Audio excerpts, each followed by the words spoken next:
Hello everyone, so I am going to give my top 5 vehicles you should not buy on the Warstock, so let's get started.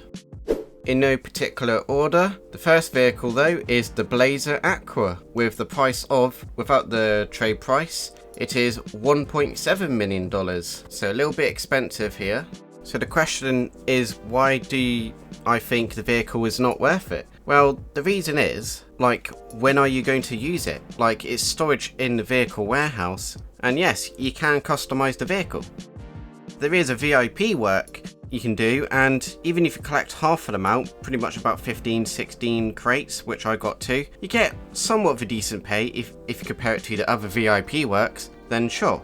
You'll forget about it if you ever bought it, at least I have anyway, and probably most of other people as well. You bought it, great, cool, but was it really worth it in the long term? Probably not for most of us, probably not. It's just there in the background, sure, if you've got loads of money to throw in the air, fine. It's just not the vehicle worth to buy. Maybe something like if you've got nothing else to buy in the game, then sure, that's about it really. I don't see the point buying the vehicle, it's just useless. You can't really use it for missions. Some very rare, a few free mode missions or something where you need to go in the sea or something like that, then maybe, but if it's nothing to do with that, then it's completely useless. And yet again, you probably forget to bring out this vehicle anyway if you need it for like sea missions or whatever. It's just a complete useless vehicle in the background. Sure, we can appreciate it with the abilities it can do, but it's just not worth the money.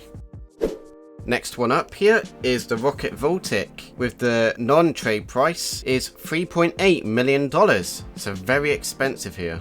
The reason why I think it's not worth it is because one of them, the price, I mean nearly $4 million, I mean if you compare it to even other vehicles that have boost options, it's nowhere near 4 million, most of them anyway. There's one that's close to 4 million, but still, either way, it's really expensive. Yet again, all the other boost vehicles, at least at time recording, it'll take less time to actually boost every time. With this vehicle, the Rocket Voltic, it takes like at least 5 seconds. All the others take about 2 to 3 seconds on average boost every time, so it may not sound much of a difference, but it does add up, and it gives you way more boost, and it has a way better top speed than other vehicles. This one doesn't. It has about like 80 and 90 miles per hour roughly without the boost, so it is a really slow vehicle. The reason is though, it is the first boost vehicle in the game, so it's like a test vehicle, I guess you could say, but it's not really worth it nowadays. Unless you want that nostalgia kind of feel, and yeah, it does look like a nice vehicle and all that. Still, if you want to go for boost vehicles, pretty much just go for any of the ones that has that.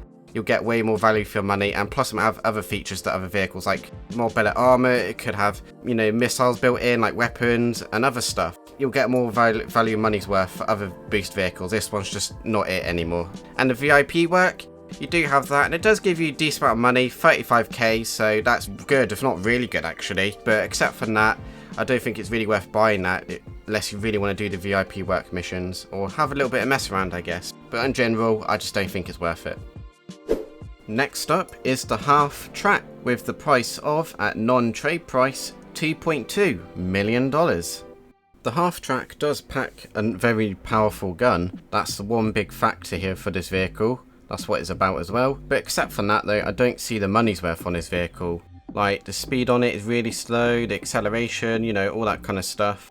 Even the handling is terrible, so if you're on a chase, it's no good. Even if someone is on the back and have the gun, then it's still not really that good. Maybe if you want to have like a unique design to look in the garage, then sure. For the price of it, yet again, I just don't see the money's worth. It's just kind of like a waste of money, and yet again, it could be one of these vehicles where you forgot you had one, or it even is for sale. So it's just one of those in my opinion. But either way, you can use it in some missions. Maybe it could come to clutch. I don't think it's even worth like the storage to put in your garage, to be honest. I just don't think it's worth it, especially if you collect loads of cars, then one less storage space if you have it.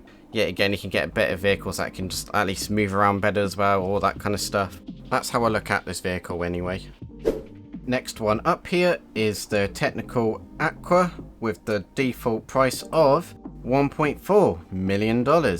So why you should not buy the vehicle? Well, I think in my opinion, one, just to look at it, it's not a vehicle, doesn't look like it will do loads of damage or anything. And to be honest, let's put it this way, if you think about the gun will do a lot of damage, well, not really. At least when it comes to vehicles, it doesn't really do a lot of damage. Maybe it'll do like a normal amount if you compare it to other guns, if you hit the sweet spot though.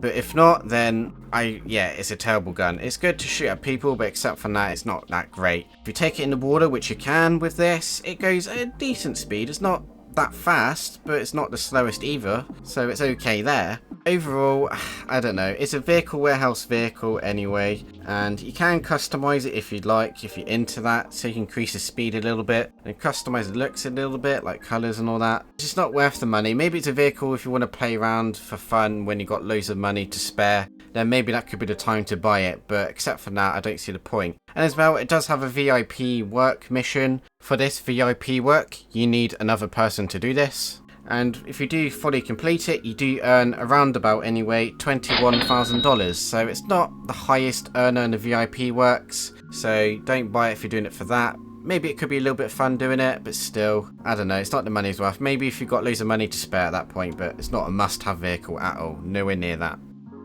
Last one here is the Kurtz 31 patrol boat with the non-trade price of pretty much $3 million. The reason is I think it's not worth it because one of the main reason, of course, is the armor. The armor is, well, there's no armor to be honest, at least when it comes to explosives. Like RPGs or homing hits, it can't even take one hit. But even with explosive like sniper bullets, it takes 2 hits to be destroyed. Like, it's like normal vehicle armors you can get from like pedestrians and all that. You know, their cars, it's the same as that pretty much for the armor. Maybe with bullets a little bit more, might be a little bit more than average, like from a pedestrian car, but still, yeah, this is not meant for explosive, and nowadays on GT Online, it is about explosives really. So this is not it at all, so that's why I say it's not worth it. But if it comes to bullets, all guns flying around, then sure, maybe have a good time with it. The acceleration and handling are just maybe average at best. I think the best out of the two is the handling, but even that, it's not the greatest. You're not going to move around very fast and dodging bullets, to be honest. You'd be taking them a lot. The guns, the front and back, are really powerful, to be honest. Not the most powerful, but they'll definitely, at least when it comes to killing people, it'd be 1 shot on pedestrians, or for GT Online characters, it'd be like 2 shots. It's still a lot of damage there. Maybe a little bit to the vehicles if you hit the sweet spot, but if not, then it does take a little bit of a while. But overall, I guess it's a powerful vehicle when it comes to attacking, but defensive-wise, yeah, nah, it really lacks that, to be honest. But that's why I say it's not worth it, at least with the non-trade price of like, you know, nearly $3 million. It's not worth that price, to be honest. Maybe $1 million or $1.5 million max. That's why I think it's just not worth it. It looks cool though. We can all agree with that. I like the look of it as well. But that's all it's got for it really. But still, it's not worth that $3 million price tag, to be honest. It's just not. So that is the top 5 vehicles you should not buy. So I hope this video helped in any way. If it did, make sure to give this video a like. If you're new here, maybe subscribe, it's up to you. If not, check out the playlist here. Click on it, scroll through, something might be there. Thank you for watching this video everyone.